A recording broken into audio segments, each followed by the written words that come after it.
Jairata Matovo Kunja Bihari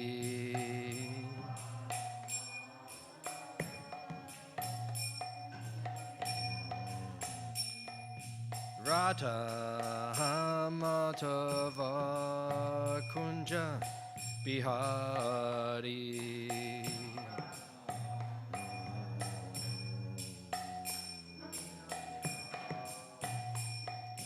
Gopi Janabalaba Girivaradari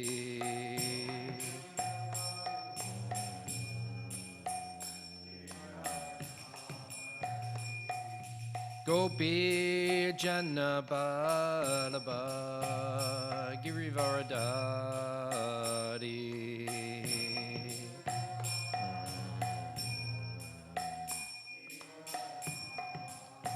Yashodanandana Brajajanaranjana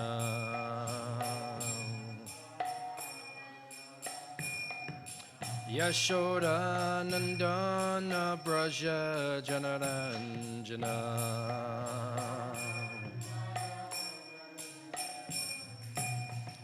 Jamuna Tirtha Vanachari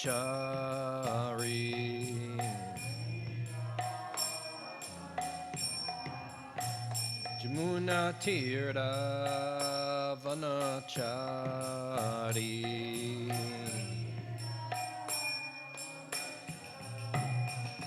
Jayaratha Matava Kunja Bihari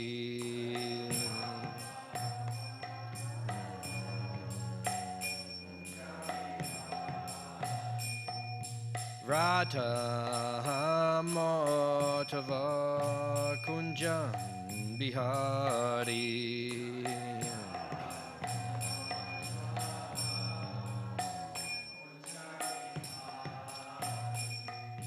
Gopi Janabalaba Girivaradari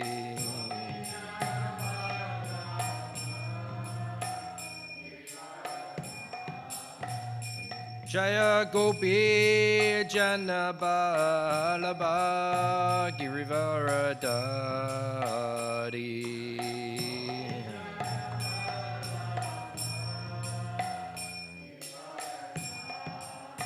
Yashodanandana Brajajanaranjana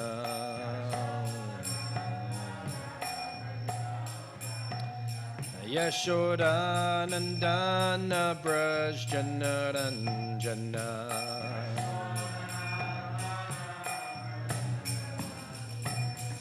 Jamuna Tirtha Vanachari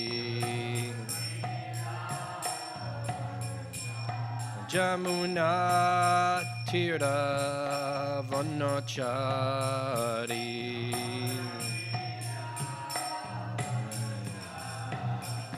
Jayaratha Matava Kunja Bihari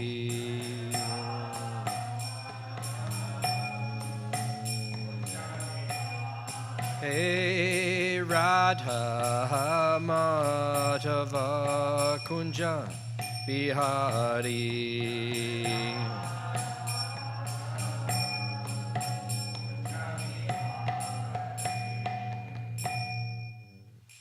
Jayam Vishnupad Paramahamsa Paragaraja Ashtatala Sata Śrīmad His Divine Grace A.C. Bhaktivedanta Swami Śrīla Prabhupada Ki Anantakoti Vaishnava Brinda Ki Grantaraja Śrīmad Bhāgavatam Iti Janitai Go Premanandi.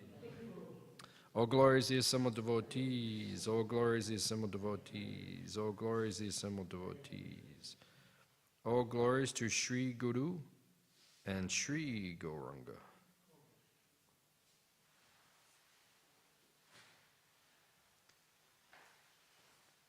Narayanam namaskritya naram cheva narottamam devim saraswatim vyasam tato jayam udirayat. Om Namo Bhagavate Vasudevaya. Om Namo Bhagavate Vasudevaya.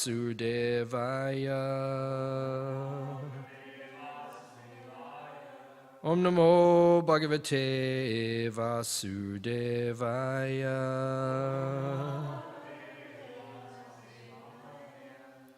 Reading from Śrīmad Bhāgavatam, Canto 9, Chapter 10, The Pastimes of Lord Ramachandra, text number 29. Shri Shukovacha Swanam Vibhishanas Chakre Kosalendra Numodita Pitrimeta Vibanena Yadoktam Samparayikam Shishukovacha Swanam Vibhishanas Chakre Kosalendra Numodita Pitrimeta Vitanena Yadoktam Samparayikam Shishukovacha Swanam Vibhishanas Chakre Kosalendra Numodita Pitrimeta Vipanena Yadoktam Samparayikam.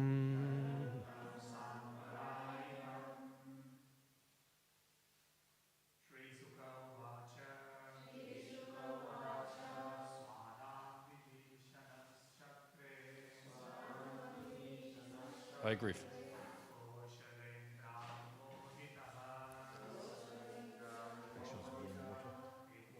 Bring the jug, warm water.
Shri Shukovacha. Shri Shukadeva Goswami said, Swanam, of his own family members. Vipishana, the brother of Ravana, and devotee of Lord Ramachandra. Chakre, executed. Kosala Indra, Anum. Okay. Yeah, I'll do it again. Kosala Indra, Anumodita, approved by the king of Kosala, Lord Ramachandra. Pitrimeta Vidhanena, by the funeral ceremony performed by the son after the death of his father or some family member.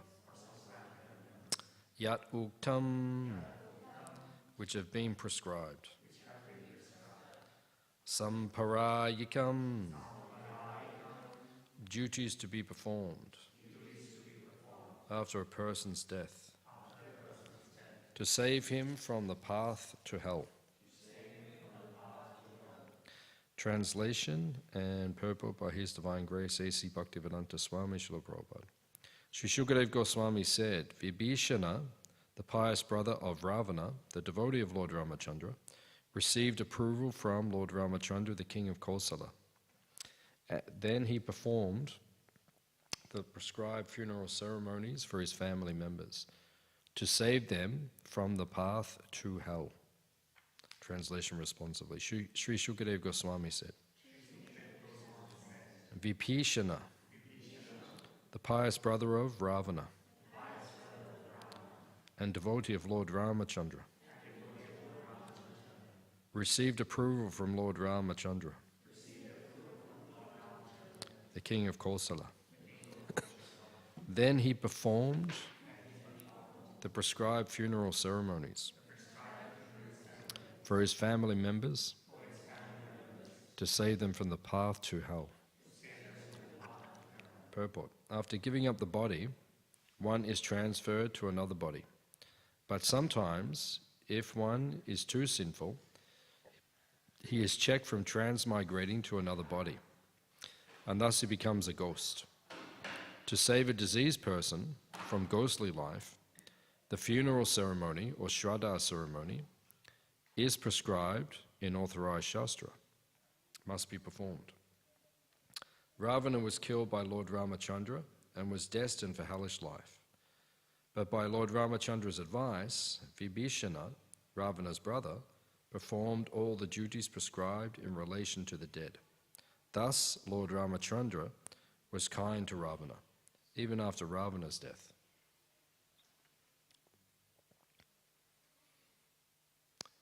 Om Gyan Timadandasya Gyananjana Shalakaya Chakshurn Militam Jena Tasmai Shri Gurave Namaha Shri Chaitanya Manobishtam Stapitam Yena Bhutale Swayam Rupa Kadamayam Dadati Swapadantikam Vancha Kalpatarubhyascha Kripa Sindhu Bievacha Petitanam Pavanebhyo Vaishnavebhyo Namo Namaha Jai Shri Krishna Chaitanya Prabhu Nityananda Shri Advaita Gadadha Srivasadi Gaura Bhakta Vrinda Hare Krishna Krishna Krishna Hare Hare Hare Rama Ram Rama Hare Hare.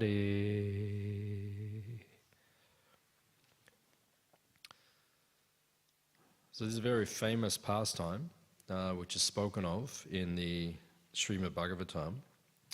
In the Bhagavatam, we only hear about this pastime briefly because, as we've described previously, it's already been elaborated upon by Valmiki.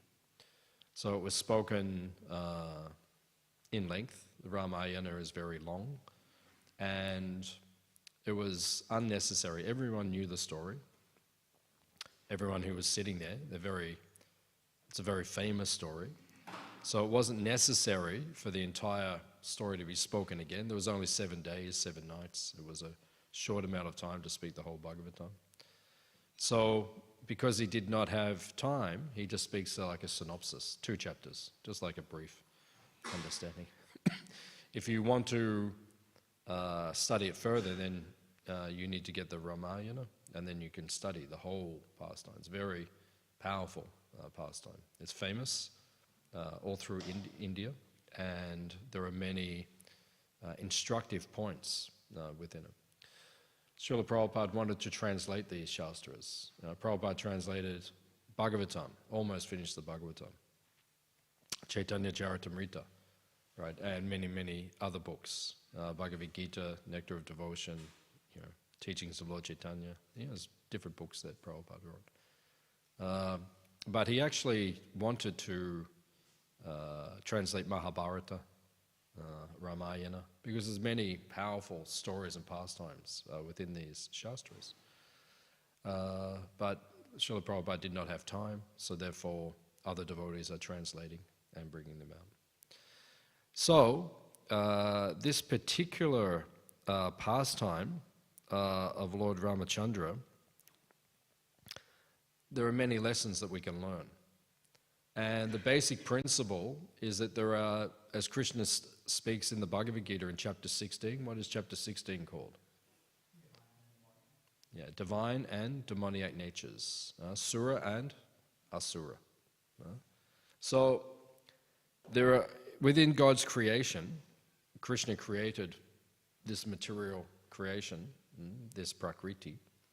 It says in the introduction of the Bhagavad Gita has 5 subject matters. What are the 5 subject matters? Yeah, Ishvara, Jiva, Prakriti, Kala, Karma.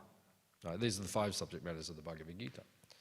So you have Ishvara, means God, the controller. Jiva, that is us.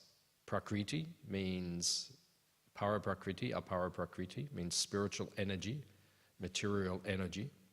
Kala, which means time, and Karma, which means activity. So,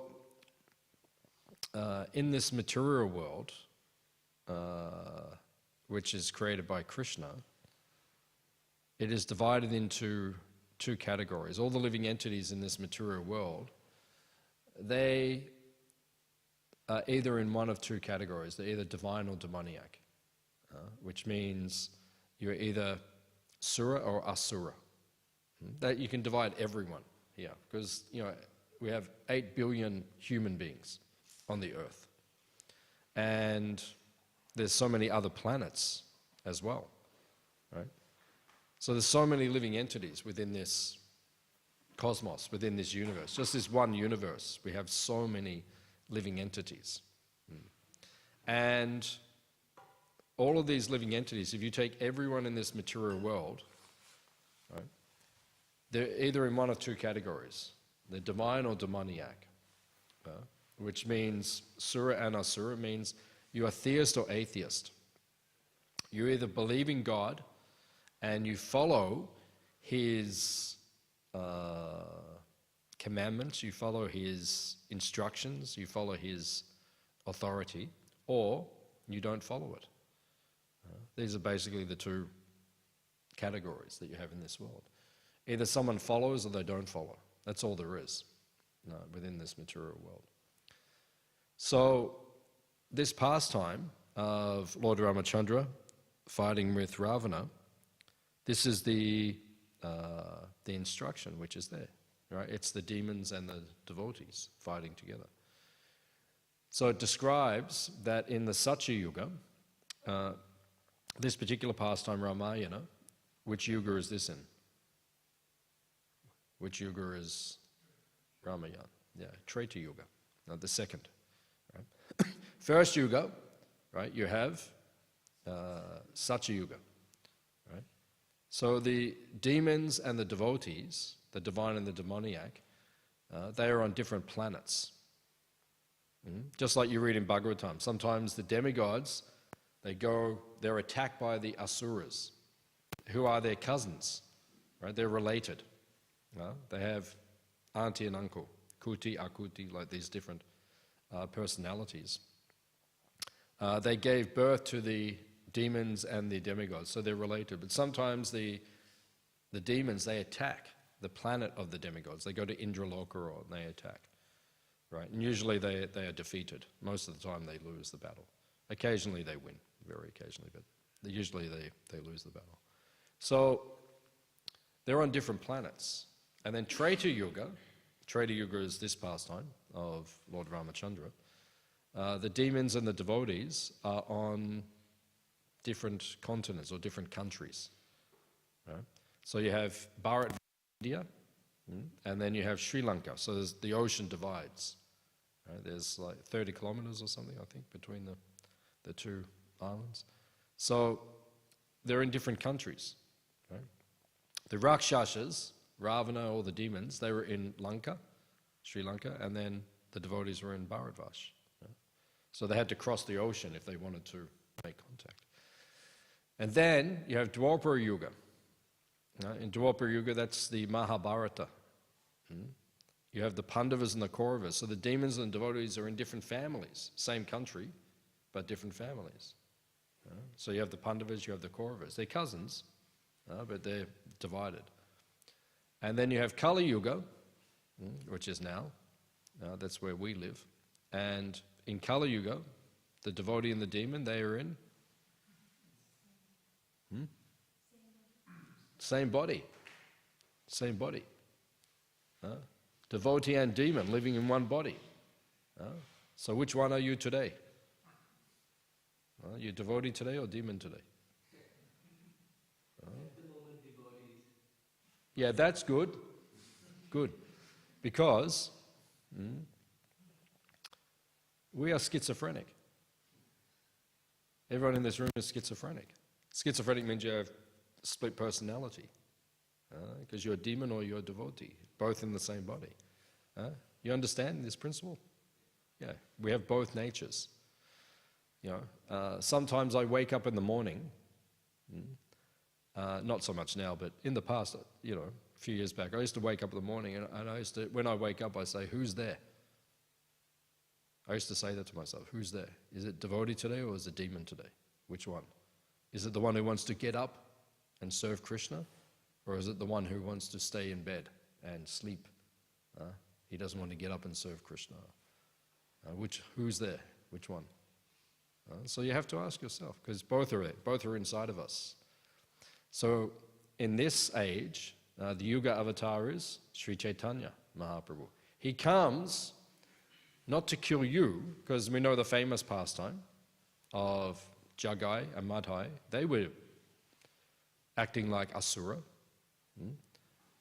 We know that they were incarnations of Jai Vijay. Jai Vijay were cursed, 3 births as demons. They had a choice. You can come 7 times as devotees or 3 times as demons. Right? They said, okay, we'll go 3 times as demons. Let's just get this done quickly. So they came, Hiranyaksha, Hiranyakashipu, then Ravana, Kumbhakarna, then Shishupal, Dantavakra, but actually there's a 4th time they come again, but it's not mentioned in the past time, but they come a 4th time as Jagai Madhai, because Chaitanya Mahaprabhu is Chana Avatar. Chana Avatar means hidden incarnation, not directly mentioned. That's why sometimes Krishna is called Tri-Yuga. He appears in 3 ages, because the 4th age is not emphasized, that Chaitanya Mahaprabhu is coming, because he wants to come as a Chana avatar, hidden incarnation. So, Jagai Madhai, they were the incarnation of these previous personalities. They came again. But as we know in the pastime, Chaitanya Mahaprabhu does not kill them. Like in all the other incarnations, they were killed. Right? Who killed Hiranyakashipu and Hiranyaksha? Nrsimhadev and Varaha. And then who killed Kumbhakarna and Ravana? Ramachandra. And then who killed Shishupal Dantavakra? Krishna. And then who killed Jagai Madhai? Chaitanya Mahaprabhu was so angry, right? You have to sit this side. Yeah. No, sit over here for the men. No, sit. Come. Yeah, sit over there. That's okay. So, Chaitanya Mahaprabhu was so angry when Jagai Madhai had attacked, thank you, had attacked Nityananda Prabhu. He was so angry, he said, chakra. Right? Chakra. And then Sudarshana came. Right? Manifest. Right? Spinning. This is the most powerful weapon of God. He has many weapons. He has one bow, What is Krishna's bow called? Shanga. And he has one club. What is his club called? Kamodaki. And his most powerful weapon is chakra, Sudarshana. Right? So he manifests. And Lord Chaitanya is so angry, right? This is only 500 years ago in Mayapur. Now you can go to Mayapur, right? And then Lord Chaitanya is there and he's so angry that chakra comes. He's ready to kill him. He's going to take off Jagai Madai's head. But Nityananda Prabhu said, no, stop, don't do it. Because where do we stop? Where do you draw the line? Jagai Madai, then so many, right? So many. I mean, imagine if chakra was going around now in Kali Yuga, right? There's 8 billion people. I mean, how many would be killed? Demoniac nature, many, many, many people would be killed. So Chaitanya Mahaprabhu, he does not kill the demons physically, but because the devotee and demon are in the same body in Kali Yuga, he kills the demoniac spirit. How does he do this? With the axe or the chopper of Harinam Sankirtan, right? Because it is mentioned in Chaitanya Mangala that the Senapati Bhakta, Srila Prabhupada, would cross the ocean and he would chase the demoniac population, and it says, with the axe of Harinam Sankirtan, he would cut their material desires. So that's what the chanting of the holy name does, right? It destroys demoniac desire. Like when we go into kirtan, if you go in kirtan, when we have kirtan, if you throw yourself into the kirtan and you chant enthusiastically, you feel purified. Sometimes you see devotees in kirtan, but they're not really in the kirtan. Some devotee just on the side, just kind of like, Hare Krishna, Hare Krishna. Not that. That's okay. You can, at least you're in the kirtan. It's good, but you have to absorb yourself in kirtan. Prabhupada says in the songbook of the Vaishnava-acharyas, in the introduction, Prabhupada said the safest place in the material world is in kirtan ras. Prabhupada says that. When we chant in the morning, Mangalati, Mahaprabhu, Kirtana, Nritya, Gita, Vaditara Majan, Manaso Rasena. Your mind, because kirtan has to be performed with the mind. Physically, you can be there, but your mind is not absorbed in the kirtan. Japa is like that as well. Many times we're chanting japa, but the mind is not actually absorbed, right, in the process, in the function, in the sadhana, in the practice of chanting. Right? So you get purified when the mind becomes absorbed. That's why 6th chapter of Bhagavad Gita is about absorbing the mind, jnana yoga. Right? It's the process, because the mind has to go into the activity. Like when we do deity worship, first we do bhuta shuddhi. Right? You purify your consciousness before you go into the deity worship. Right? Because your mind has to be absorbed in the activity. Same as chanting. I was saying last time I gave class, a couple of weeks ago, that, before I chant japa, then we chant Panchatattva mantra, right? And I chant Panchatattva mantra as many times as I need to before I start chanting my japa to absorb my mind. Sometimes, so I don't know, I just chant maybe 8 times, 10 times, 12 times, or I'll just keep chanting until I feel like my mind is connecting and absorbed. Right? And then I begin to chant Maha Mantra.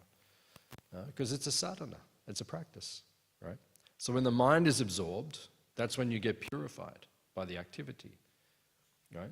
So we all know that when we absorb the mind in the holy name, especially in kirtan, sankirtan, when you absorb your consciousness, then you feel purified. Right? And you feel like the demoniac spirit is evaporating. Right? It's going away. When we do kirtan, we're meant to do it for the pleasure of the deities. Kali Yuga is so powerful, and it's actually the best of the ages, because you can become Krishna conscious more quickly in this age than any other age. It's actually considered the superior age, even though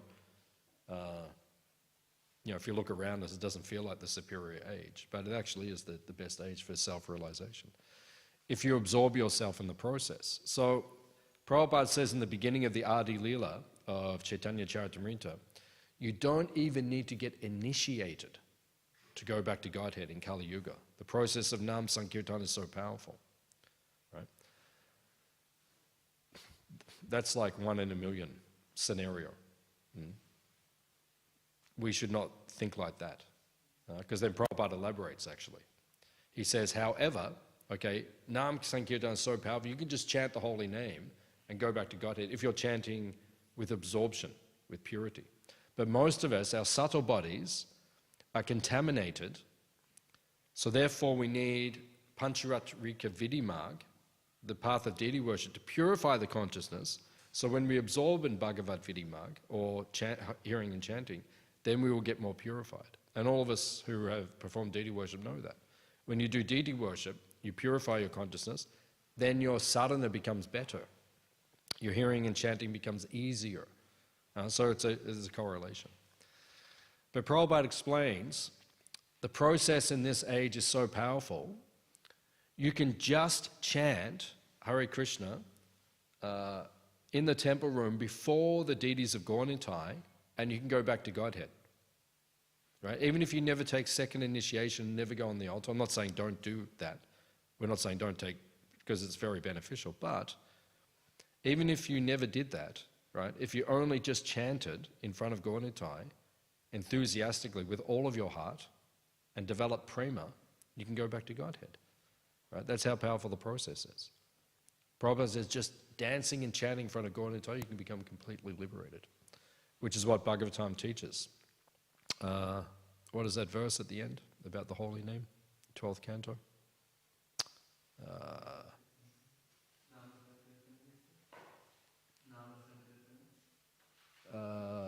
How does it start? Yeah. That if we chant the holy name, how does it begin? That verse? For some reason, I've got a mental block on the verse. No. Earlier. No, that's the last verse. Yeah, but the earlier. What's that one about the holy name? I don't know why. Oh, sorry. Yeah. Okay. Now it's there. Sometimes like the computer doesn't download. Yeah, my brain's like that sometimes. Doesn't download. I can see the verse, but I can't grab it like that. Kale dosha nite rajan astiheko mahan guna kirtanat eva krishnasya mukta sangha parambaja. So, holy name is so powerful. Kale dosha niti rajan. This Kali Yuga is full of problems, big problems. Right? Next 10 years, we're going to see an escalation of Kali Yuga, like that. It's going to get uncomfortable in the next 10 years. We'll see. Big lot of faults.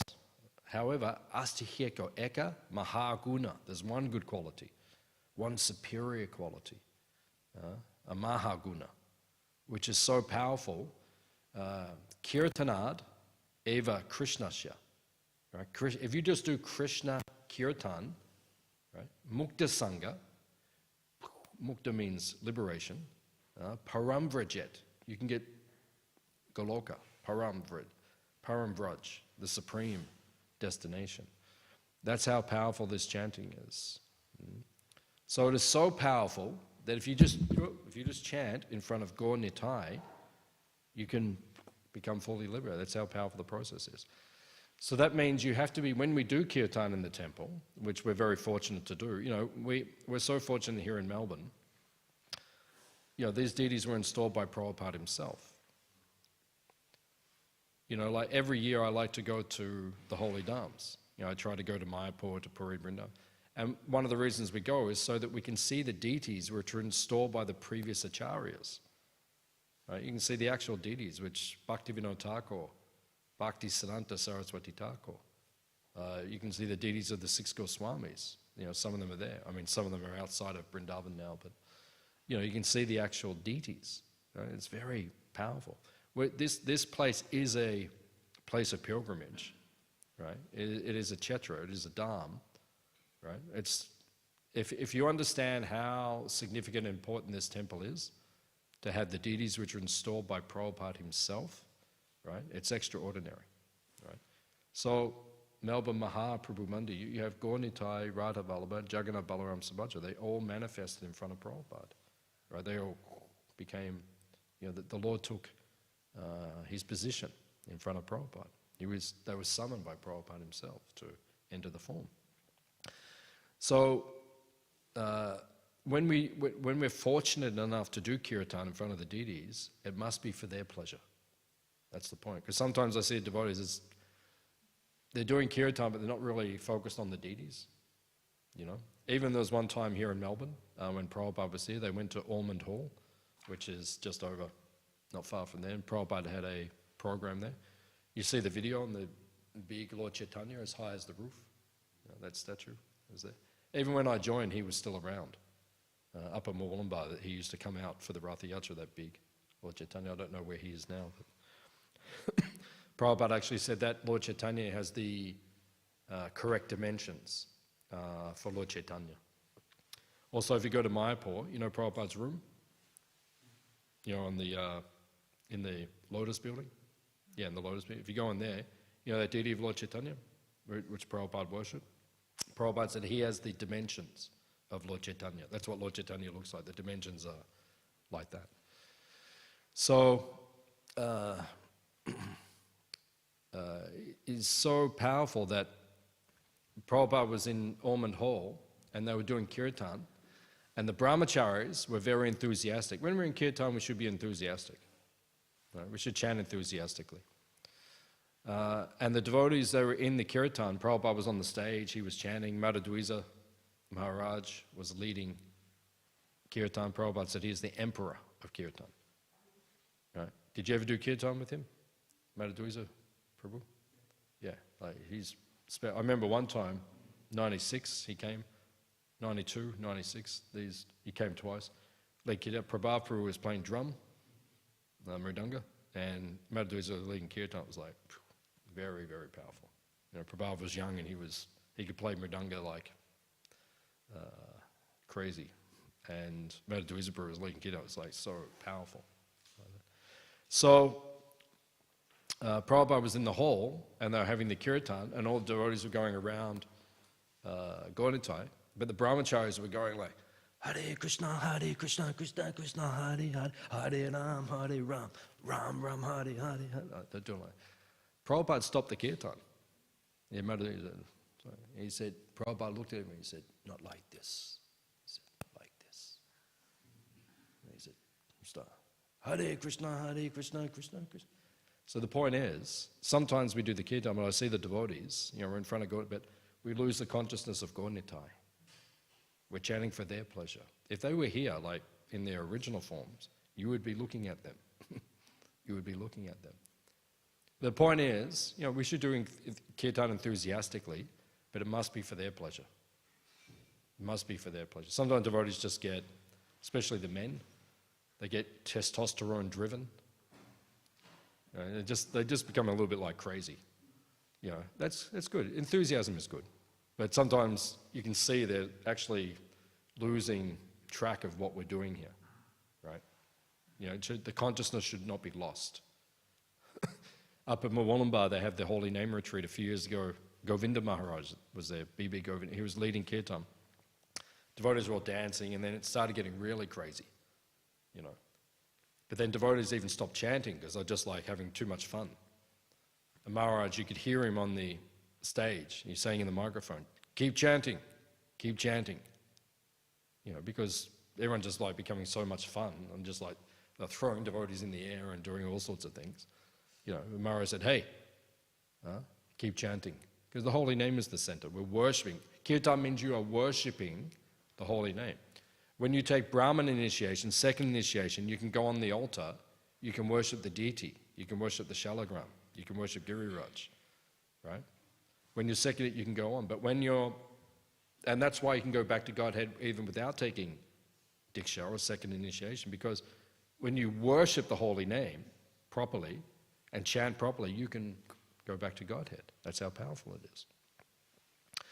So in Kali Yuga, the demon and the devotee are in same body, right?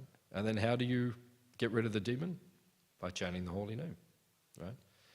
Harinam Anukirtanam. This is mentioned in the second canto. Bhagavatam says this is the process. Harinam Anukirtan. What does Anukirtan mean? Right? Anukirtan. Anukirtan means kirtan that follows. You have to learn how to chant the holy name. It's like everything in devotional service. You need to learn it, right? Like if you cook for the deities, just like who's cooking breakfast for the deities now? Arjun Saka Prabhu? Doesn't he usually cook on Tuesday? Okay, then Arjun Saka, where are you? You should be in class. I know you're listening.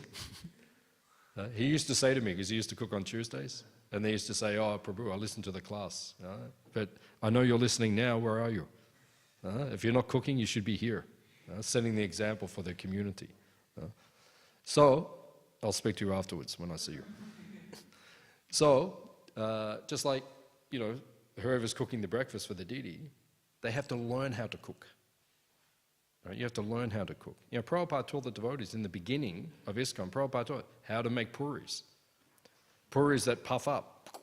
No? Can anyone make puris that puff up? Can you make it? Like if you make the puri, it has to be the puri that goes puff up. Right? So that means you need to have the training to learn these things. You need to learn how to make the sabjis. Right? You need to learn how to make the puris, the laddu, all these things. You need to learn, you need to be trained. So we need to be trained in how to cook. That's the path of anushilanam, or learning the process. Like with deity worship, someone has to train you how to worship the deity, how to do the arati. And it's not just about learning the physical activity, doing the arati, like 4, 2, 3, 7, or learning how many numbers to do. But when we learn how to worship the deity, for example, we also learn what is the mood in the worship. That's what the devotees teach us. They teach us how to do the service, but what is the correct mood in doing the service. Prabhupada taught all the devotees like this, right? How to do the service properly. What is the correct mood in serving the Lord? So, in the same way, Anukirtan means when we chant the holy name of Krishna, we have to be taught how to chant the holy name, right? How to be attentive while chanting. How do you learn? You chant with other devotees who are absorbed in chanting. Just like when you look around the temple room, all the devotees are chanting, like on Janmashtami, so many devotees. And I look around, you see some of the devotees are absorbed in their chanting, and others, they're still learning how to absorb themselves. So this is the process. This is how you kill the demoniac spirit. Devotee and demon. So in the Ramayana, right, it is the devotees, it is the demons. And unfortunately, the demons would not submit, and because they would not submit, then Lord Ramachandra had to kill Ravana. Right?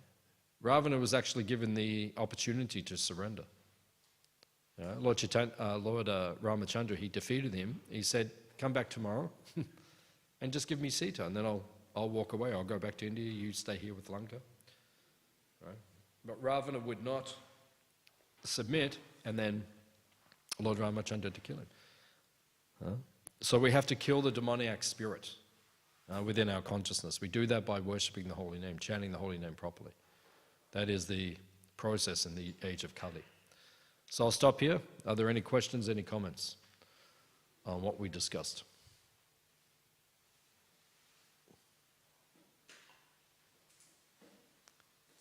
Okay.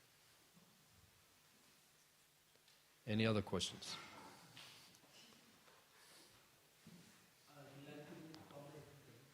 Comment. Okay. I learned today how I can be conscious in my act, being devotees and demand. Wasn't realized that before. It's a good way of taking this to watch my all actions, Prabhu. So I like that, Prabhu. Thank you. Okay. Thank you. Any other questions, comments?